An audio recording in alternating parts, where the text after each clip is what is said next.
Hello and welcome back to another episode of Wild, Wise and Whole.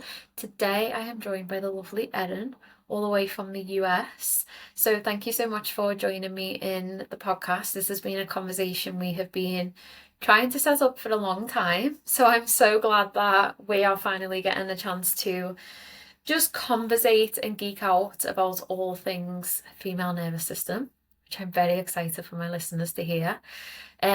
So tell us a little bit about yourself and the work that you do. Well, thank you so much, Lydia, for having me. And yeah, I was sharing before you pressed record, just how much I admire the way that you show up and have shown up. And, you know, I've been following you for years, and I feel like we've kind of been in tandem with like this growth trajectory that we've been on. So I'm equally really excited and really grateful to have this conversation. Thank you. Um, yeah, so I'm Erin. I'm originally from the US, but I'm actually based in Mexico City. Oh, okay. Um, yeah, so I've been in and out of Mexico for the past 12 years. It's really been like where I've spent the most of my post-college life.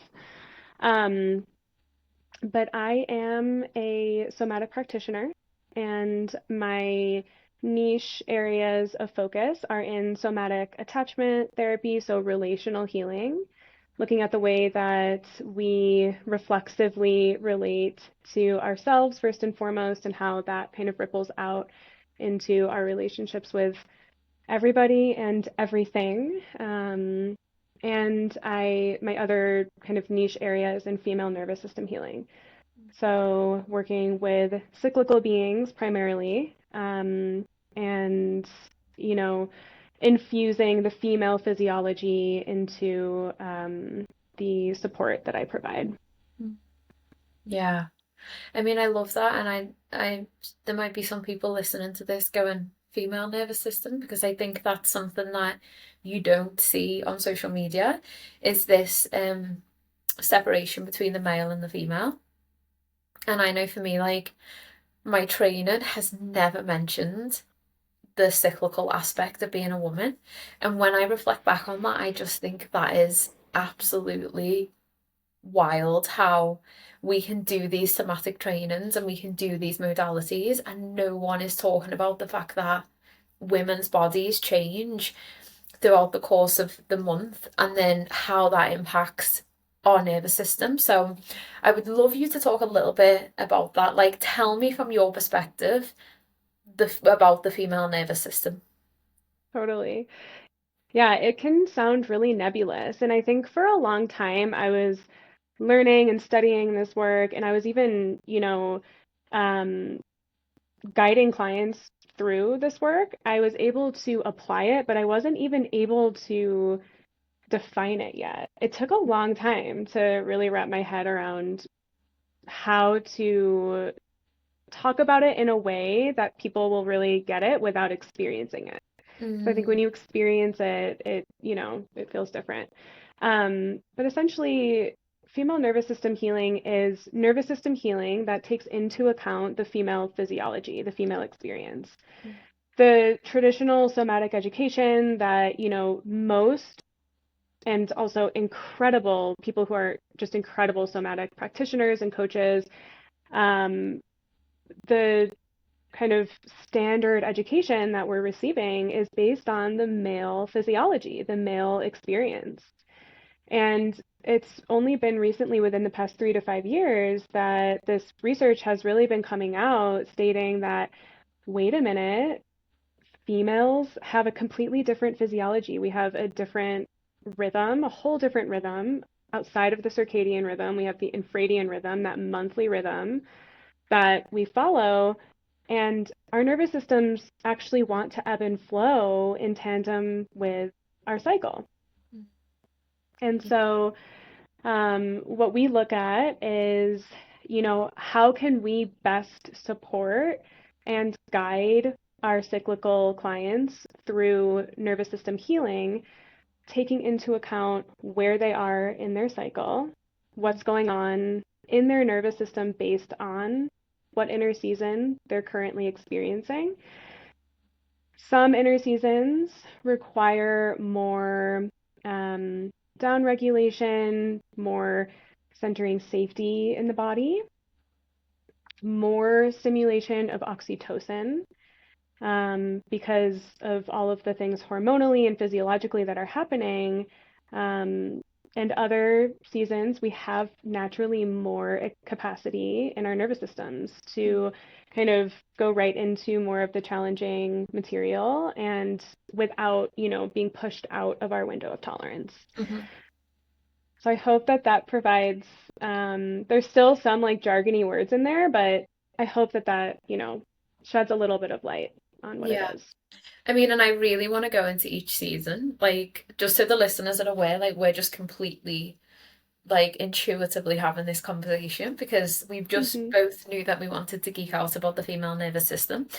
Um, so I'm happy that, like, that thread has come up and I would love to go into the seasons. And I think one of the biggest things for me also as a practitioner has been listening to what you've just said is the implementation of that with clients is like sometimes they look at me and they're like, what? And I'm like, no, I know it's different. Like, I know that I'm telling you that we're not going to do deep processing in this phase and this phase. And then we're going to focus on this and this. And sometimes clients are like, oh, okay, but I see the look on their faces when they just feel like really seen. Because I think a lot of the women that, and we're going to go into the different phases, but a lot of the women that I work with, like, there's such differences depends on where they are in their cycle.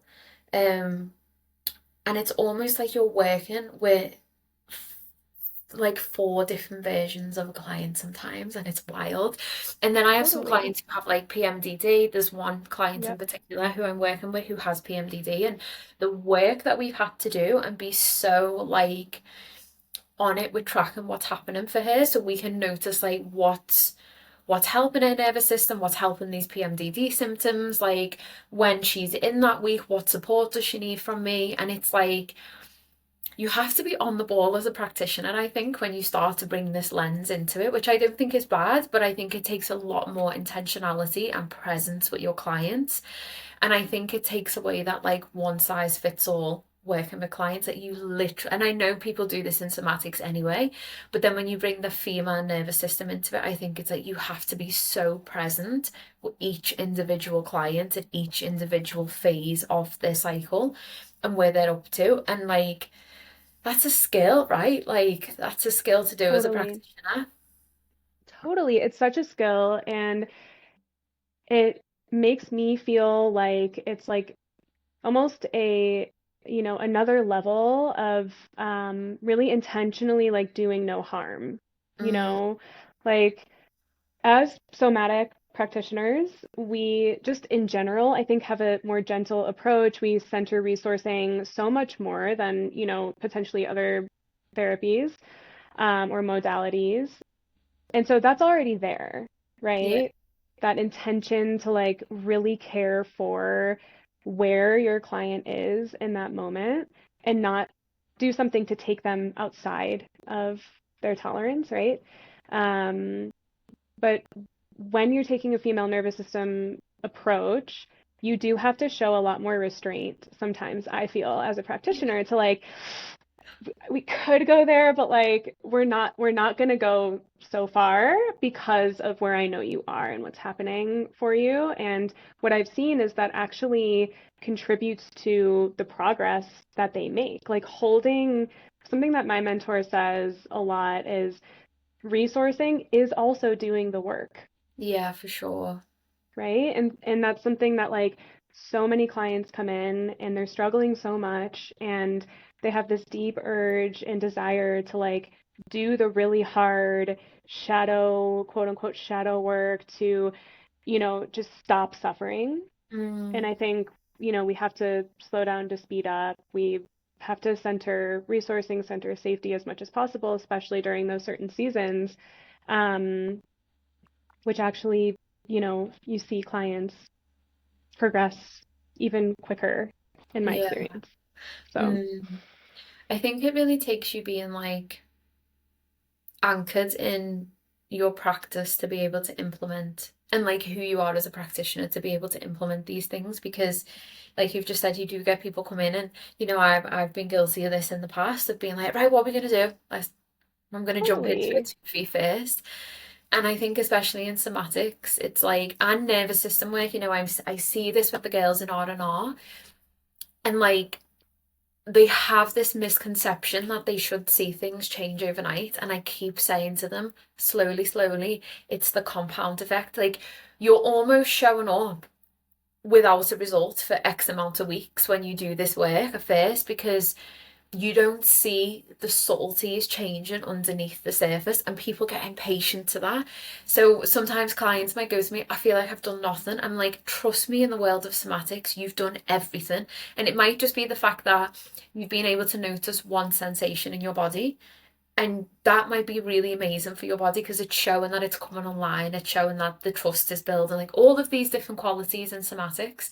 And I think it's so interesting how we ourselves, I personally find this, like I have to slow right down in order to mirror that with my clients. The minute I go and speed up, my clients feel that, and then the process can just go like, right, we're going to go hard and fast. So I think as a somatic practitioner as well, it really, you have to just like land in your body, and you have to like be okay with slowing everything right down.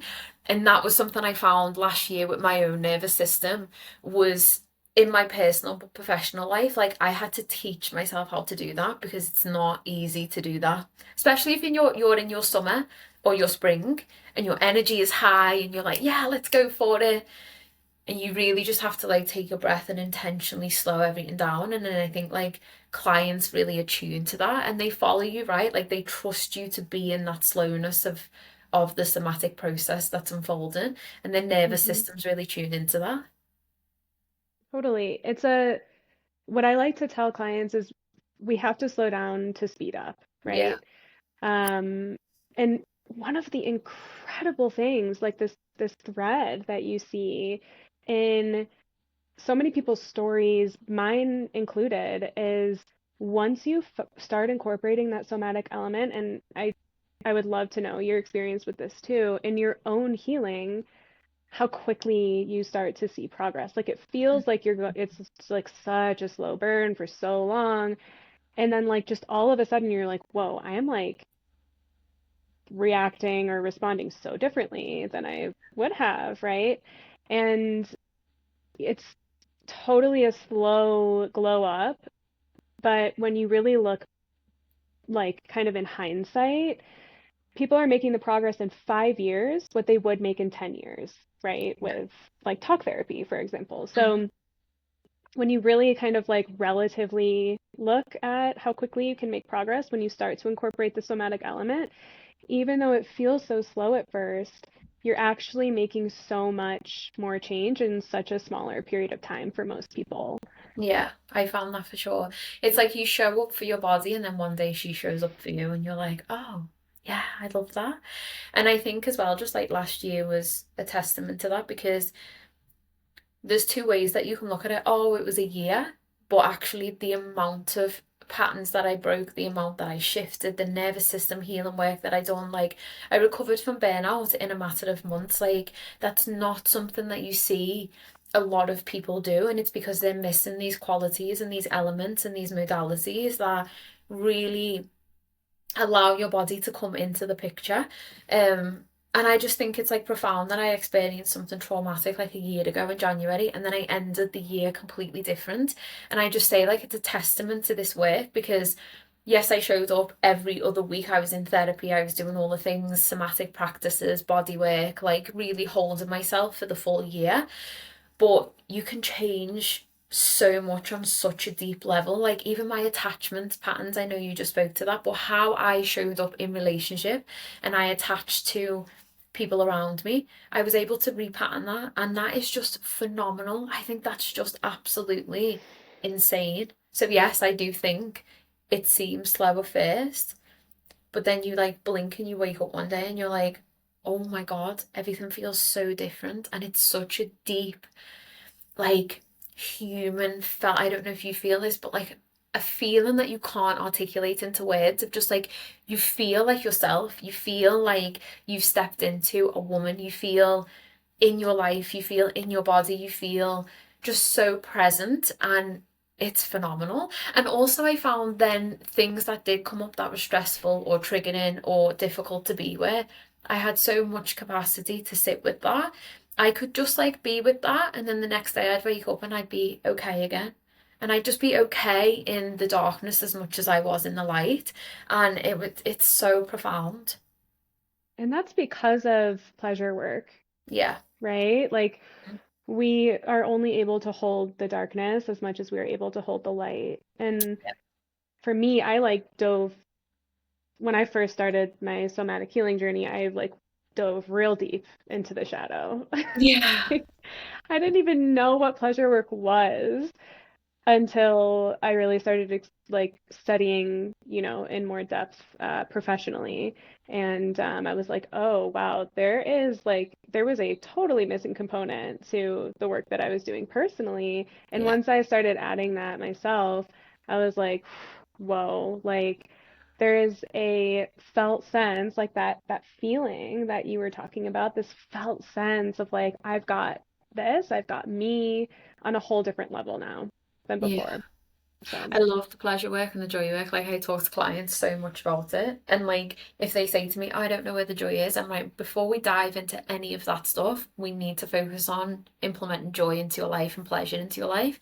And that's one of the reasons why, I'm edging more into holding space for female sexuality and doing the work around the body work around the pelvis this year, because female sexuality and our sexual energy is also so regulating for our nervous system. Like the two are coming together, because when we turn towards pleasure, it has such a regulating, profound impact on our nervous system. And I think we separate so much of these topics like sexuality or nervous system healing or trauma work or, attachment, and we make out like they're all separate. But one of the things I've realized in nervous system work is while they're all so interlinked. they're completely all in relationship. Yeah. Like we are relational beings, humans in general, right? We are everything internally and externally is relational, Mm. but women even more so. Yeah. And something that we get from actual like sexual pleasure work, like orgasm, cuddling, embodied touch, like everything that you can do in that regard, either to yourself, or with a partner, Mm. induces oxytocin, which is the master nervous system regulator for women. And Yeah. so it's like, yeah, of course. Of course we feel better. Of course we feel more regulated. Of course we feel more embodied and empowered when we, bring that element in. It's because it's really, the thing that is helping us feel better. Like that oxytocin is everything. Yeah. And I think that was one of the things that I learned about the female nervous system, is we think it's dopamine, but it's actually oxytocin for women that is the biggest regulator for our nervous systems. Um, so you speak a little bit to that? Why is it oxytocin? So yeah, definitely. Um, so women are inherently more relational. We heal in relationship with co-regulation, specifically with touch. And all of this is because, yeah, oxytocin is the nervous system regulating hormone for women. So we can look at this from like various lenses. Mm. The even evolution of the nervous system itself started out in survival. It started out in dorsal with the freeze response. Slowly, the fight and flight response, that mobilization response, adapted through mammalian evolution, and the final kind of pathway that was adapted was the ventral vagal pathway, which is the safe and social connected branch of the nervous system. And it was formed through the mother baby dyad. So it literally was formed in the female nervous system. Mm. And so the Okay. actual ability to connect and the, feeling safe in connection started there.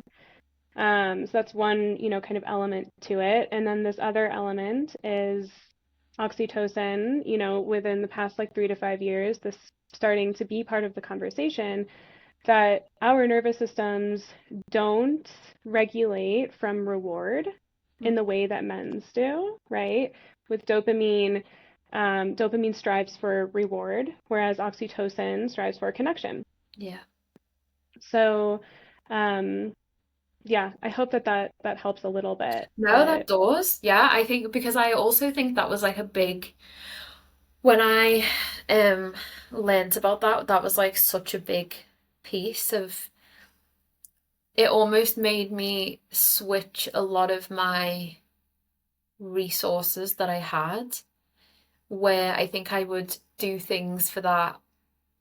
I think when I was stuck in my sympathetic, those dopamine hits for sure, like really like felt good. I wouldn't say they regulated me because I was just stuck in sympathetic, right. like that fight or flight mood. But I think that my perspective and the thing that I chased was the dopamine hits, and that would then make me feel Totally. good.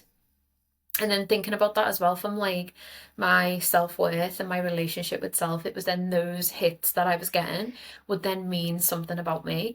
And I think last year when I went on this journey with my nervous system, that switched and it was things like cuddles with my cat or some self-soothing touch after the bath or taking my time to massage my body with oils and just like these really simple pleasures that I noticed made me feel so good. And then it almost like shifted that balance of that would be the thing that I wanted to include so much more of in my life rather than feeling like I needed to strive and do things and get those dopamine hits. But I feel for me that balance came because I went on that journey of like rebalancing and recalibrating my nervous system.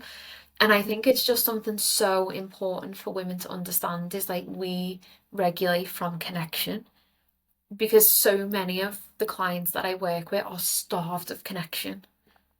So then it's like, what is then happening to our nervous systems?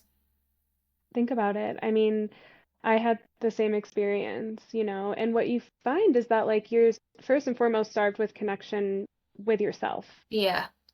right? And then once you start to, take those steps to reincorporate, some of those oxytocin stimulating activities like the self-touch, um, you know, cuddling, all of the things that you mentioned, um, I think it, and like really allowing yourself to feel it, like Mm, to experience the felt sense of pleasure, contentment, joy, comfort that you get from those things, that's the rewiring too within the nervous system. And you're like, oh, this is me connecting with me. This yeah. is like me feeling me, right? And when we're feeling, the the other kind of energies, it's more like, oh, this is me feeling a response in my Mm, nervous system. And you can start to kind of see um, holistically, you know, I feel like you start to understand yourself a lot better as yeah, for well. sure. Yeah. I think this is why it's like so important, and I always say this to people, is like when you're on this journey to start with, I think it's so important to have space held for you, to have somebody who can hold you in this because there's there's not only the piece around like going to a therapist or going to a somatic practitioner, but there's the piece around the co-regulation and the connection and having the space to land. And I think when you start out on your journey, or if you've experienced trauma, these simple things that we speak of now, I know that they're so difficult for people. The thought of self touch for some people, even if it's just like stroking of the arms, is like way too much. But I think it's knowing that there's people out there who can support you and can assist you, and that will still be so important for your nervous system, and that will bring in this quality of connection that we speak about. And I think that's one of the things that one of the reasons why I always have space held for me is because I feel like I land, like I get that feeling in my body where I just go like, oh, someone is seeing me, someone is holding me, I'm in connection with another human being who gets it. And that is just like worth its weight in gold, I think. Especially for women. Yeah. Again, like I really feel like my female clients, and often, when there's CPTS, when there's attachment wounding, especially when we've been really experienced a lot of rupture in relationship, it it can be so hard to find that connection within ourselves, right? We Mhm. usually come in being like, I don't know who I am, I don't know, like, help Yeah. me. And the relational like container with a practitioner and a client can be so incredibly healing for women, especially because it's that co-regulatory element, feeling seen, understood, feeling felt, right, by somebody else, by a safe other. Then it's also like, for somebody who has attachment trauma, um, a lot of us just have a hard time landing in our bodies Yeah. without having that space guided or held for us. I even, for a long time felt like I really couldn't experience that in my own solo practice to the extent that I could experience it with a practitioner. Mhm. And there can be shame that comes along with that experience, but there's no need to feel shameful about it. It's natural. It's a beautifully protective response from your nervous system. And that's why these kinds of containers exist. Mhm. So, I just yeah. love it. I think we're really fortunate to just like do it. It's so magical and so beautiful and you know, just this never-ending evolution, Mm. right? It's it's just this thread that you get to keep following and yeah. Yeah, it's so nice. I want to Mhm. talk a little bit about the inner seasons and just explain this for people because I think also like this is something that blew my mind when I learned about this because I was experiencing what we're going to go into and I'll share a little bit in a second. And then I was like, what is going on? And then I learned about this and I was like, I was so proud of like myself. So towards the back end of the year, maybe like October time, I noticed that when I was in my inner autumn and my bleed, I would feel like I would just feel this energy. And I messaged my friend and I was like, I don't know what it is, but I feel like I could take on the world. And usually for me in my bleed, I'm like super tired, I'm like super inward. And I was like, okay, this is interesting because I've noticed this like the last two bleeds. So this was a couple of months after coming out of burnout. And then I learned about the nervous system in relation with your menstrual cycle and how when your hormones drop, the natural kind of rhythm of your nervous system will come in to energize you. And I was like, oh my God, everything is starting to like be connected and fall into place in my body. And that was like such a profound moment for me to feel that in my own body and know that my nervous system and my menstrual cycle were coming into relationship with each other. So I'd love to talk about this because when I talk about this story, clients are fascinated by it, women are fascinated by it. And it's something that is a big piece in the work that I do now and how I try to, and you were saying before as well, of how we try to show up and do the work with clients depending on where they're up to. So let's start with, should we start with inner winter? Sure. Because Yeah. we are in winter in the UK. So you just kind of speak to, I'm going to leave it there and I'm going to let you share your lovely wisdom on all of this. Yeah, so inner winter is our menstrual phase, is our bleed. Yeah. Starts with day one of our cycle. And these seasons also apply to the wider life feminine transition. So other transitions or experiences that can fall under inner winter are menopause, Mm. first trimester of pregnancy, and early postpartum as well.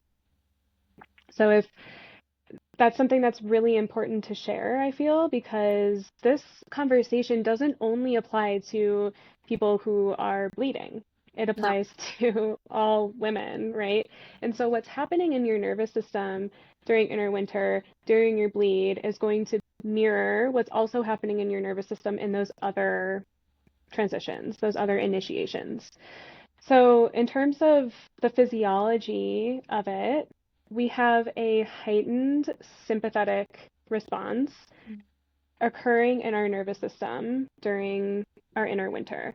Within the first 3 days or so of our bleed for like an average 28-day cycle, basically all of our hormones plummet. Yeah. So your progesterone, your estrogen, your dopamine, and your serotonin all totally plummet within the first 3 days.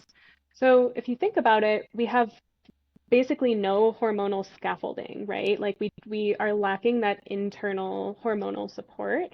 Um, and essentially, there's a part of our brain that can interocept all of the changes that are happening as threat, right? And so this mobilization response, this like, hey, respond to this threat that's happening, starts to kick in. And so what we want to do to kind of balance that experience during our inner winter and support our nervous systems is downregulate as much as possible. So we want to bring in the parasympathetic response to balance out the sympathetic activation that's occurring during that season.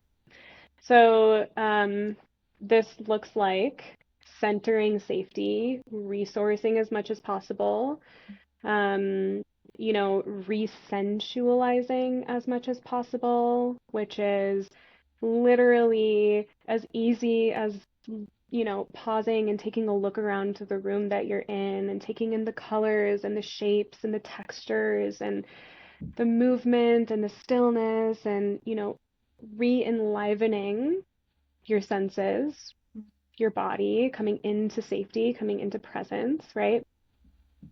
Um, There are plenty of other ways to access resource as well, but just to name one.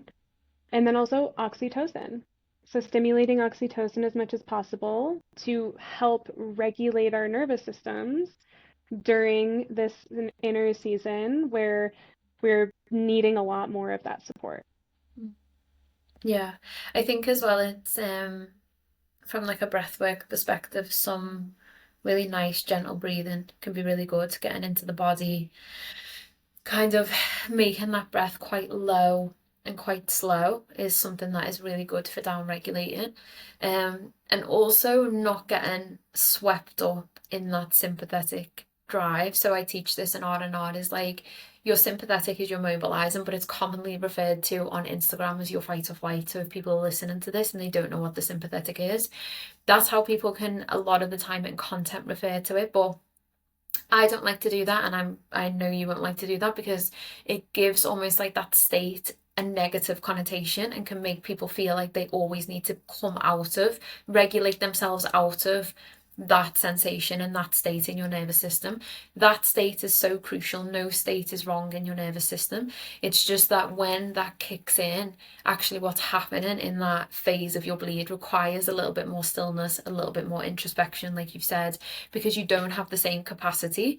So if you get carried away with that, you can fall into that trap of getting a little bit like burnt out or feeling a little bit like ungrounded as you transition into your inner spring.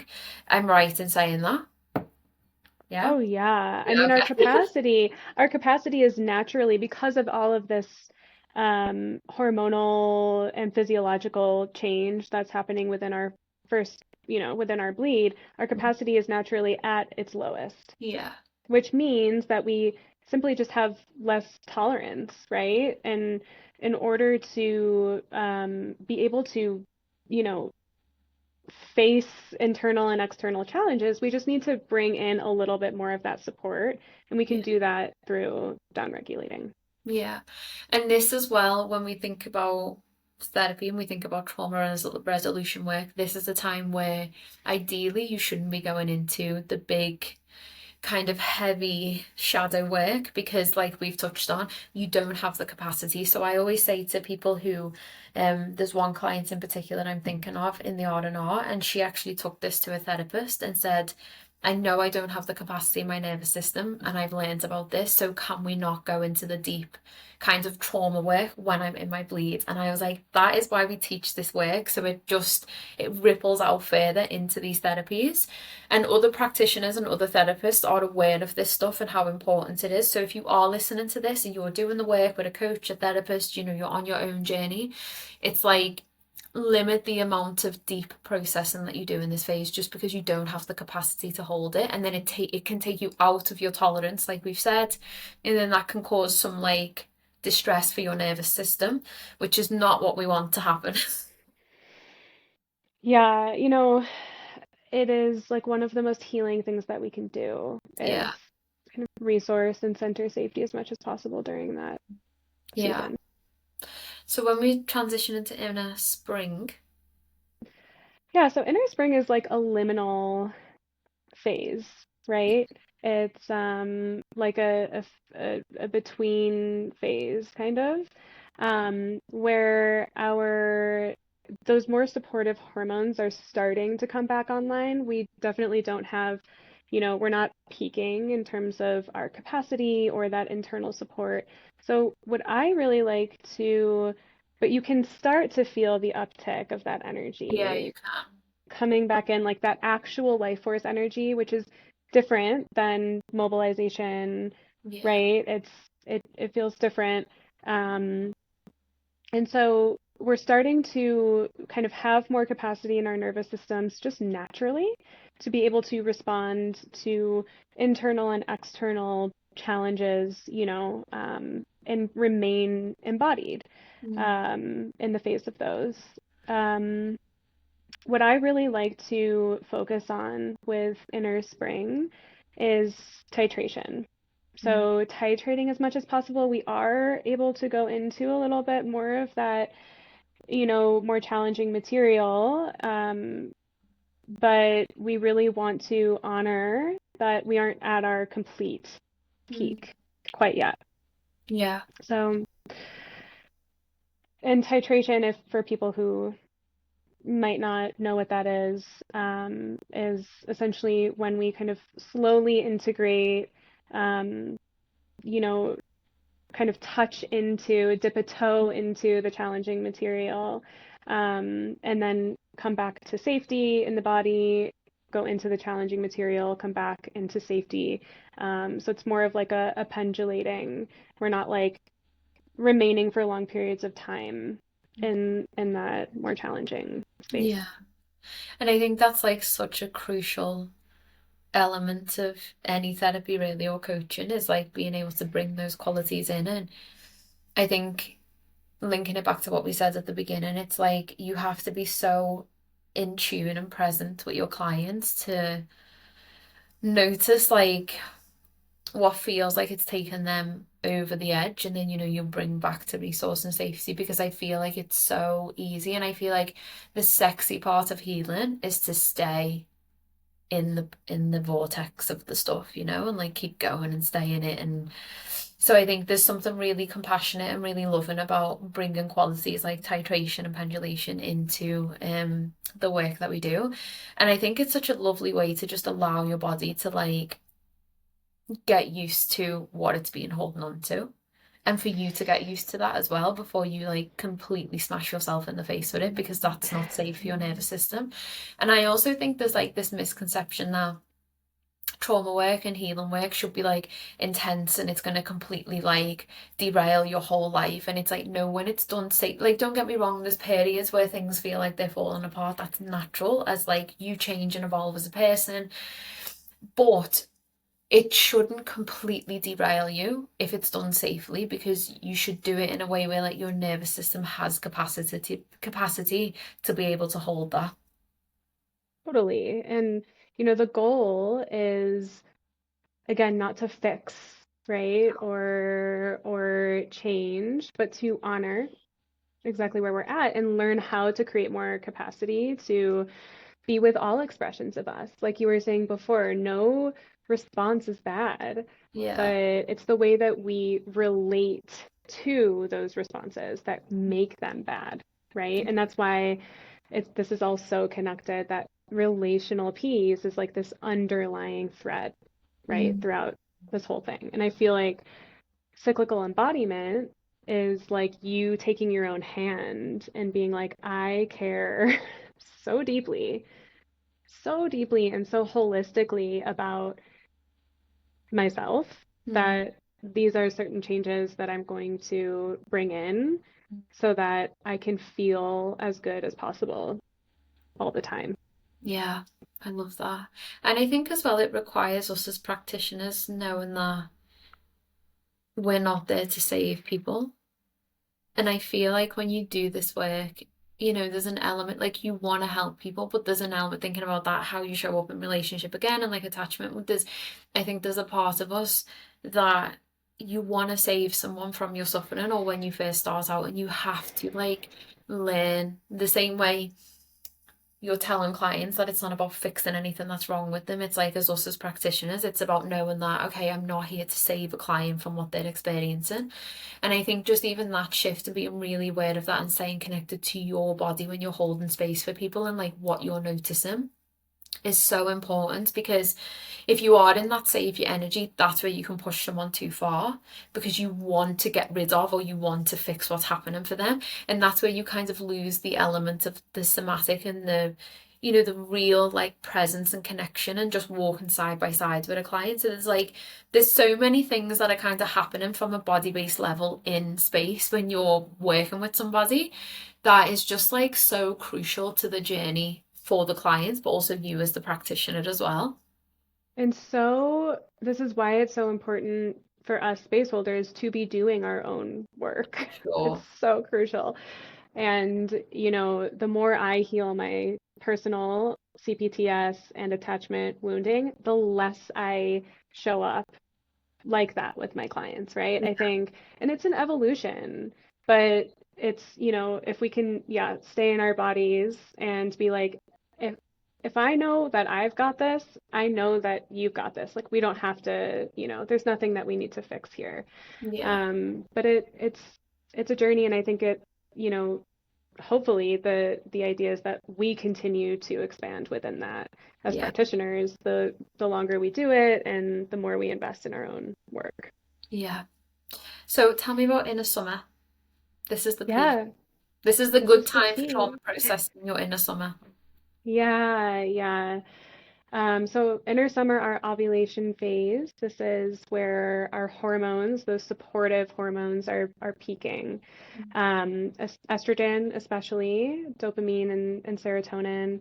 Um, and you know, if inner winter is like the peak contraction of Mm, that kind of ebb and flow, inner summer is the peak expansion.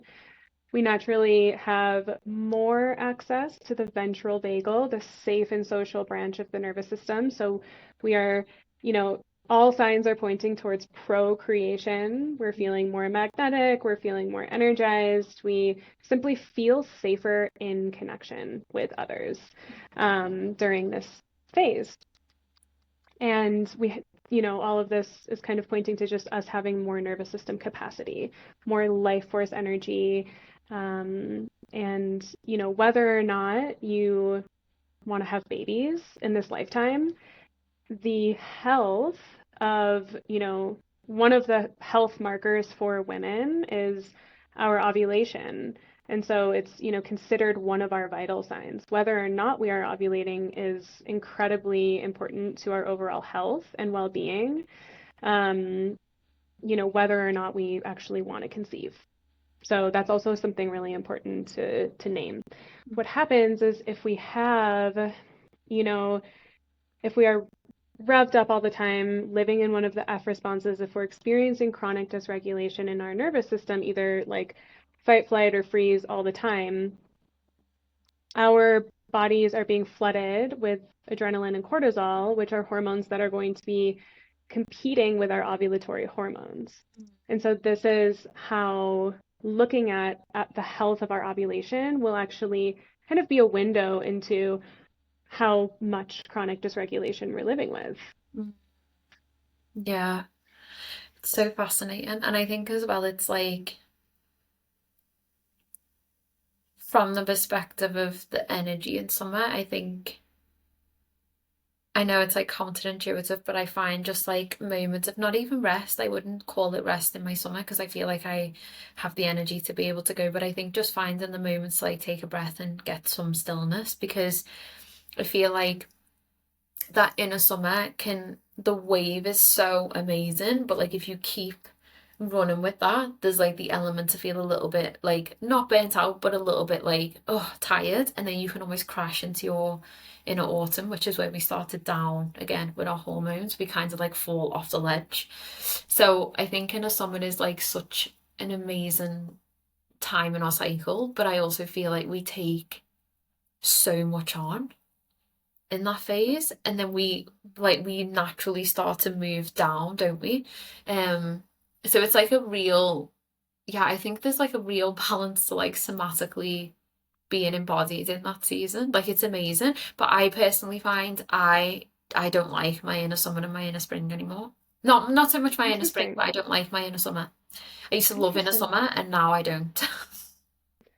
I definitely have a more of an appreciation for the other seasons that I didn't have. I think I definitely was like ovulation, yes, like let's go, and now I'm like, now that I know how to support myself in the other phases, especially inner winter and inner fall, I can have a deeper appreciation for the richness that can come in Mm, those phases.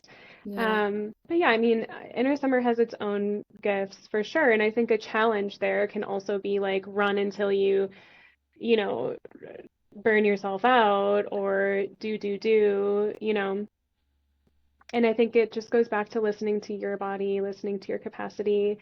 And in general, if we're carrying like more trauma energy that's undigested in our bodies, our capacity is going to be smaller. It's not, and the more we heal that, the more like it kind of starts to come from life force Mhm. energy, and you can really feel the difference between Oh, you can so between the feel the two. difference. Like when you when you activate that life force energy, it's like it's mega. It's Well, so you like have like a next level experience of life force energy with I your did. Shakti experience, Yes, Kundalini which I awakening. can't speak to, yeah. But and I would love to hear more about that. But Yeah, that was mega. That was yeah. like that was like a whole different. I've still not really worked with that at all because it was just so like it burnt me out to be honest when it happened. Um, but I remember like being in burnout for the first like 7 months of last year, and I had no energy whatsoever.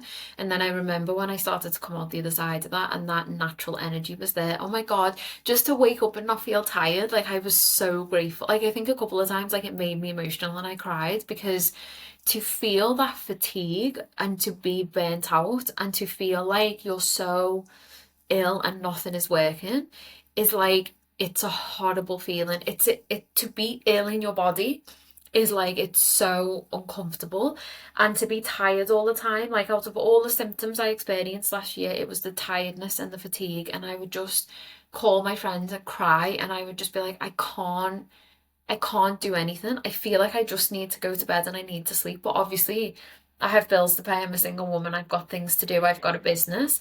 So it's so hard. So when that started to come back around and I'm like, oh, I only need like one, or I only want one cup of coffee today. I don't need like five to get through the day. And to just like sleep well and wake up feeling energized and to be able to have energy to go to dance class. Like it's so wild. And then when the Kundalini come, I was like, I was so burnt out because it just took me way out of my capacity. And there's nothing you can do about it because it just awakens. So you just have to be with it. And before Christmas, I went for a bodywork massage and I said, like, I'm avoiding it because I'm so burnt out from it. But I'm sure it'll be amazing when I tap into it for sure. Well, and what a beautiful response to have, Yeah, right? You're like, I know this is going to overwhelm me right now. yeah, I'm actually going to auto-regulate. I'm going to just consciously make the decision to put it aside. It's not even avoiding it. It's a form of regulation, right? Like self-regulating to be like, okay, not right now. I'll yeah. get to you. when I have the capacity. And I imagine that experience is going to be one that you're integrating for a long time. Like, how intense. I've heard about that happening to people, and I have to say, I'm like terrified of that happening to I me. didn't even know what was happening. I didn't even know what the hell was happening. And it all come on the back of like, so I just got home from running the retreat as well, and I went for a massage on the Monday, and I was just like, because the other thing with nervous system work is like, and I think especially as space holders and just women in general, like we become so open to energy. I don't know if you feel this, but like Totally. when being chronically dysregulated, I didn't feel energy. So I would work with clients, I would do trauma work, and I'd be like, oh, like, yeah, like I'd just gone for a cup of coffee. And one of my friends, she's done all of my events with me, and she's like very sensitive to energy. She does Reiki, and she used to always say to me, how the fuck do you do that? Like, how do you not take anything on? And I was like, I don't know. And I've worked with like in the prison system, I've worked in probation. You know, the job that I was just doing recently was like around trauma with kiddies, and it was all this like intense work, and I never felt it. And last year I realised, oh, you wasn't feeling it because you were shut off from your body. It's not like a badge of honour of like, oh, I can do this work and, you know, I'm used to it. And I'm like, oh, okay, so now I'm really starting to feel energy. And oh my God, that in itself for my nervous system, I'm like, humans are energetic beings. And to feel your own energy and to feel the energy of other human beings is like, powerful, so powerful. And it's making me definitely show up as a different practitioner. It's definitely changing who I am as a woman.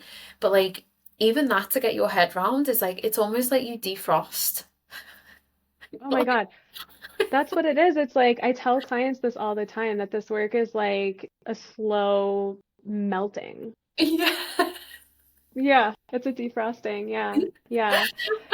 And it's lovely. I mean, I love it, but I just need the space to like be with it, I think, and understand what it is because when it come on in that massage, like it was so scary because also I took some stuff on that wasn't mine.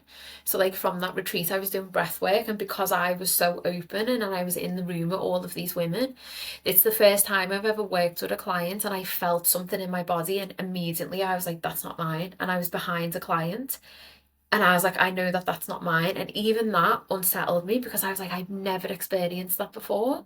And then I went for a massage and then just it completely blew open. And then 2 days later, it happened again. And I was like, and you make noises, like you have these visions, like it's like you convulse. I was like crying on the bed with Lydia, and I was like, what's going on? I'm scared. And she just really held me. So thank God I have like really amazing Yeah. practitioners around me. And I got the vision of the snake, and I was like, oh, okay, like it's the Kundalini. Okay, she's here. That is so insane. It was That's intense. wild. Yeah, it was wild.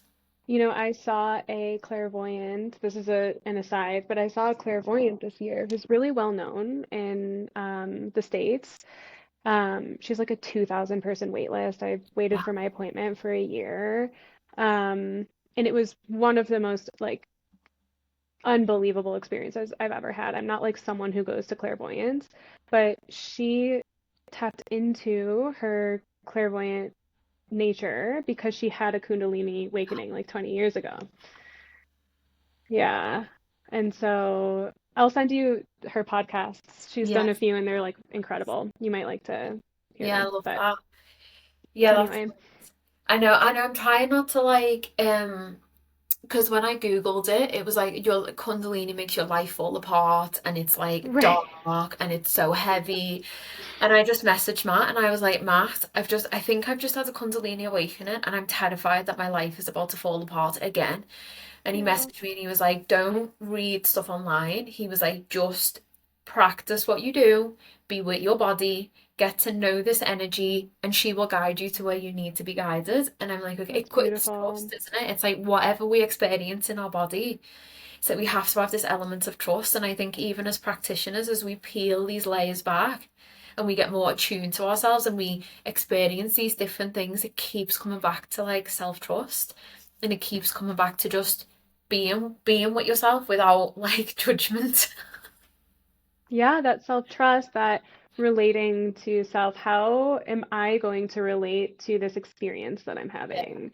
And that like space, like like this is me, this is my experience. What am I going to do here? You Yeah. know? And like I think before we go through this work, it's like I'm going to react, I'm going to put up a defense, I'm going to, any of my attachment styles towards myself, like Yeah. that'll engage. And then it becomes, okay, I have this space.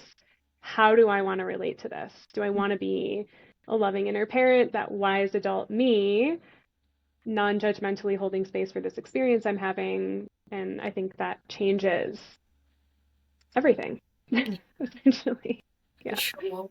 I think you touched on something really nice then about, and sometimes I say this to my clients, is like sometimes choosing to not be in like the sensation or the experience is like that, I named it as avoidance, but then when you mirrored that back to me, I was like, oh yeah, actually it wasn't avoidance. It was just me being able to go like, right now I don't have the capacity for that. And I think sometimes as well in somatic work and in nervous system work, we can put such a focus on inward, inward, inward, feel the sensation, be with it, all of these different things. And one of the things I've realized from clients and also my own work is like you can still do this work and resource and like come out of what you're experiencing, and it doesn't mean that you're avoiding it. It just means you're choosing something that's a better option for your nervous system, and that is going to have a regulating effect. There's a difference between doing that and avoiding your shit and what is happening for you, for sure. So I like that you Totally. said you minute that back to me actually, because I was like, oh yeah, I did not have the capacity, and I was like, no thank you, Yeah, not you were now. giving yourself a gift. Yeah, of course. You were like, I know my nervous system. Yeah. Not right now. Come back soon, just not Yeah, now. Yeah, and I yeah, think that is like it's that it's the autonomy, isn't it? And it's being able to speak up for yourself and being able to know yourself well enough to be like, okay, right now this feels like too much, or coming into my body, if you're being guided through something, actually that sensation feels too much for me. Let me focus on my external environment and take some deep breaths. Like that's going to be the better exactly. option for your nervous system rather than forcing yourself to sit with something. Thinking about that hard and fast, that sexy healing that we see online of, do the thing and sit in it. Is like, well, actually, that's probably going to have a dysregulating effect on your nervous system, which I wouldn't Yeah, recommend. totally. It's like, how can I best care for myself right now? And some of the time, it's not going to look like I'm going to just sit with this stuff. And even though I truly don't think I have the capacity for it. And I think that comes back to, just the beauty and the gift of agency, and Yes. choice, which so many of us, when we go through attachment wounding or other types of trauma, we lose that, right? We lose our sense of agency and we feel as though we don't have any choice. And that's just one way to start kind of practicing that empowered choice, that agency. Yeah, I love that. And then going into inner autumn, which is the Yes. last one, where we start to fall. And I think this is really interesting about like progesterone meeting our needs of this period and how that then has an impact in the next cycle that we go into. So I'm gonna let you speak about inner autumn. Yeah. I think inner autumn can be really mystifying. I don't know if you had that experience, but for me, for so long, I was like, what the hell is this like luteal phase? It's so uncomfortable. I don't understand what's happening in my body. I think so many of us women can be quite confused during this phase until we like really start to embody it and educate ourselves on the beauty that we could experience. Mm. Um, and it is with that increase in progesterone, right? Progesterone is a neurosteroid. And so it actually does naturally have calming effects on our system. The issue is that, again, like I said, I think it was in the ovulatory phase when we were talking about inner summer that if we are flooded with these other hormones like adrenaline and cortisol living in chronic dysregulation, our progesterone production is not maintained. And so we have lower levels of progesterone, which means that, this hormone that is meant to help us feel calmer, feel safer, uh, amidst this falling off the edge, like you were saying, or falling off the cliff during this phase, if that's not there, it can be really dysregulating. Yeah. And so we do have this, increase in sympathetic charge. It's not peaking like it is during inner winter, but it's coming back up. And again, during this phase, we really want to downregulate, bring in the parasympathetic resource, safety practices, pleasure practices, oxytocin, in order to, keep that progesterone level as high as we can, especially, if we're on a conception journey. We want really high levels of progesterone to kind of protect us during that first trimester. Mhm. If we are bleeding, we want as high levels of progesterone as possible because it helps thin our uterine lining as well. And so we have less cramping, we have less heavy bleeding. It can just be a more pleasant experience in general.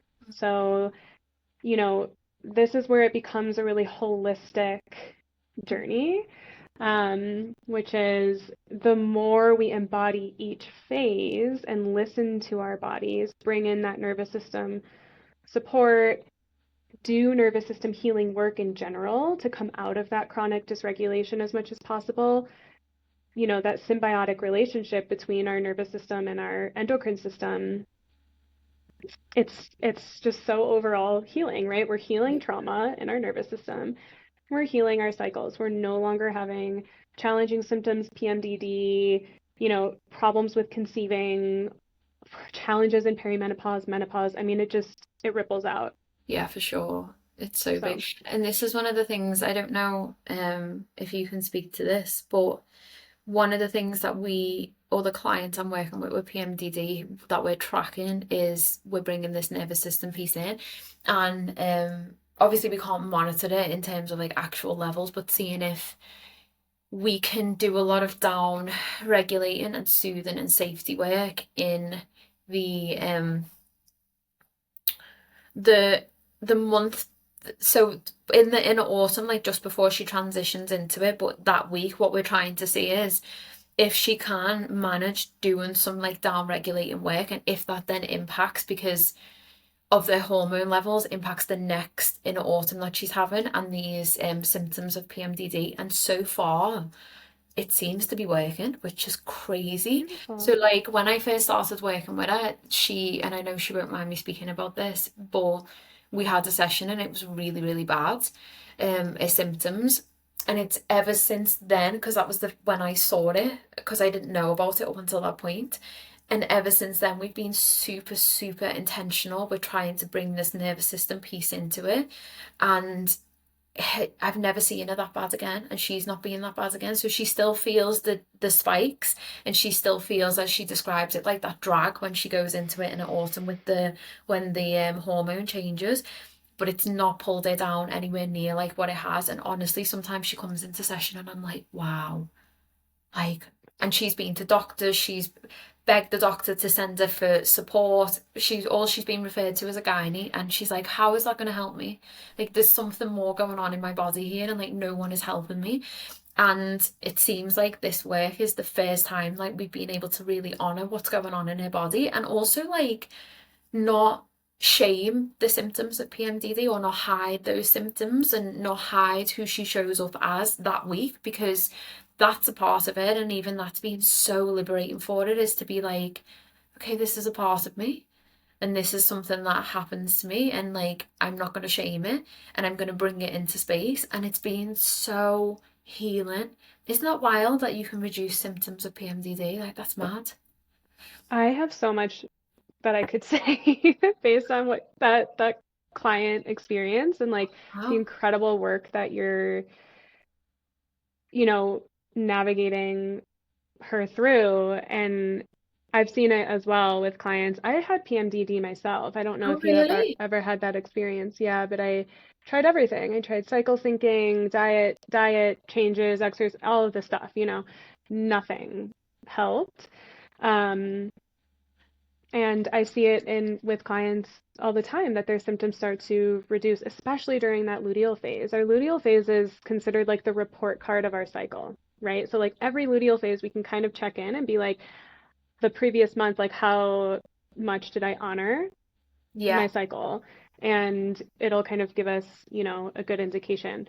But also, you talk about shame and how much shame we can feel, especially as women, um, around, the our cyclical nature, the way that we, like you mentioned before, can kind of show up as four different women, right? Because neurochemically, we literally are throughout Yeah. the month, and kind of relieving ourselves of that, of the shame that can come in, can be so healing for PMDD as well.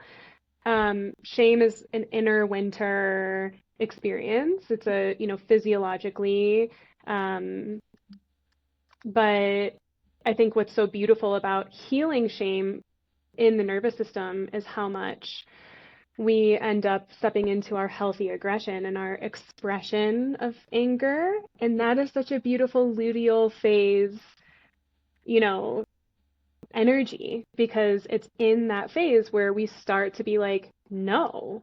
And Mm, that like urge to put up those boundaries kind of naturally starts to come in. But so many of us don't follow it because we're taught that we're not allowed to or not supposed to.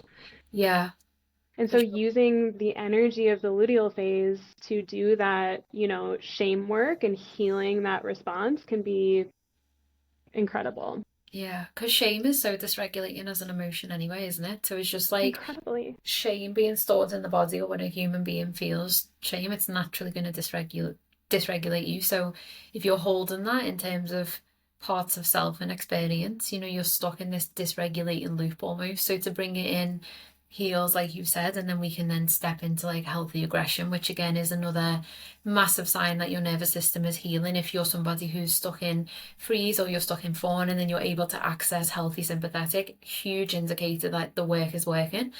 But then also it takes away that charge. And I say this in retreats that I do and work that I do with women, is like when we bring these topics into space, we dissipate that charge that we feel around it, which is not going to keep the nervous system stuck in wanting to hide, in wanting to dysregulate, wanting to run away, and wanting to shut down. Like, you get to step into connection with a part of yourself that maybe has been uncomfortable for you to always do, and be seen in that and held in that. And that's so healing on so many different ways, but like especially for your nervous system and especially for trauma work as well. I just think as women, like, our natural default settings is shame. It is, and I mean, it makes sense because we're inherently so relational. Yeah, and we're Of so shame. course, shame is going to be an experience that we experience, so much more than men, because belonging is, and that social connection is inherently, like, for our survival and our biology, so much more important. And so shame, the healthy expression of it is like to keep us with the tribe, to keep us with the group, to not get us exiled. But what we're usually all living with is chronic shame, and that's when we want to, really do some healing work around it. Yeah, and it's a big piece of work to do, but it's very liberating and it's very, very empowering, which I love. Um, I've loved this conversation. I think it's been amazing. Me I feel like too. I could get you on like a million times over. I would love that. I would love that. I would be honored. I know. I Oh, feel like we could just keep. I knew this would happen, honestly. I know, honestly, I'd be uploading like a 2 hour podcast episode and us just Yeah. like talking about all of these different layers, but I've loved it. And I love that there's women that I can have these conversations with. Like, it's so nourishing for me and it's so nourishing, I hope, for the community who are listening.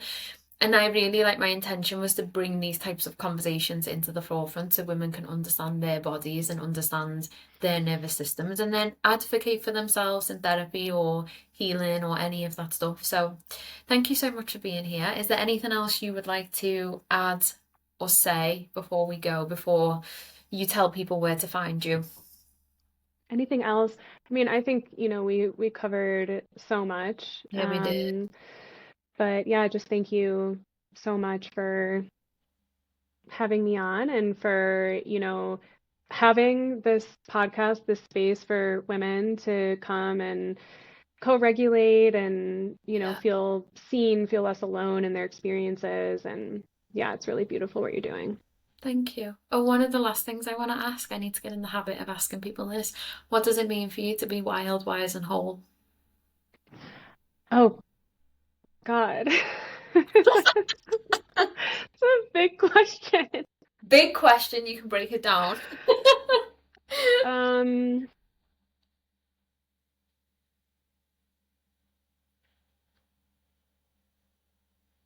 I think it means in essence not self-abandoning. Nice. And I think I was listening to your podcast about, kind of reintroducing this new rebrand. And I loved how you broke all of them down. And I love the, women who run with the wolves Yeah. and how much that's influenced. I love that book as well. And I think it's just like, through my healing journey, I think the biggest kind of what I learned is how much I was self-abandoning to Yeah. get what Me I too. needed, and how much through this process I've committed to no longer doing that. And I think my whole kind of healing journey is centered around how I can show up the most lovingly towards myself. And that can look in all different ways. But I think that right now, at least, if you ask me, would be um, yeah, just committing to showing up for myself and no longer abandoning me. Yeah, that's beautiful. It made me think of a quote I put up on my little Sunday service quotes that I do, and it's something along the lines of like, find a place to scream so that young girls and women a few generations down the line know that their voice wasn't silenced. It's something like that. And that, yeah, it's so powerful. And I remember I saw that quote and I was like, wow. And when you talked about not self-abandon, and then it made me think of that as like really being in the power for self and showing up in that. And like You know that's, how so many of us practitioners, us young practitioners who are dedicated to this work, we were those girls. yeah, Like we would, we were the girls who couldn't scream. We were the girls who couldn't use their voices. And we get to not be that anymore. And that does have a generational impact that like, is incredible. So yeah, that's beautiful. yeah. And how can people find you and how can they work with you? So you can find me through my website. It's the.humcoaching.com. Um, and my Instagram is the.hum with two M's, HUMM. And I am open for one-on-one clients right now, as well as really excitingly enrolling the first cohort ever of my signature digital program. So it's called Inner Temple, and it's a 3-month somatic education journey for women, packed with experiential and traditional learning, all about forming a secure attachment and relationship with ourselves through emotional healing, cycle healing, and also how to form a secure relationship with others that we are in relationship with. So, really kind of bringing in all of the areas of somatic attachment and female nervous system healing that I work within. Um, it's a 3-month program. It's mostly self-paced. We have 3 live group integration sessions in each month of the program. We have one in each month of the program. Unbelievable bonus content. Love that. My mentors are teaching in the integration sessions. And for the first cohort ever, I really want to share this with your audience. It's only $333 US. And Mm, I'm keeping it at an incredibly low price to that's honor that insane this is the value. first cohort. Yeah. And That. so I'm really excited. And yeah, I would love to welcome as many women in, especially at this really affordable price as possible. So you can find more information about that on my website. And yeah, I think that's it. Thank you. Thank Thank you you so so much for much, being here for Lydia. this episode. It was a pleasure. You are you are so lovely, and Thank yeah, I'm so glad that we got to finally connect like this. So thank you so you. much. I really appreciate you. Thank you. All right.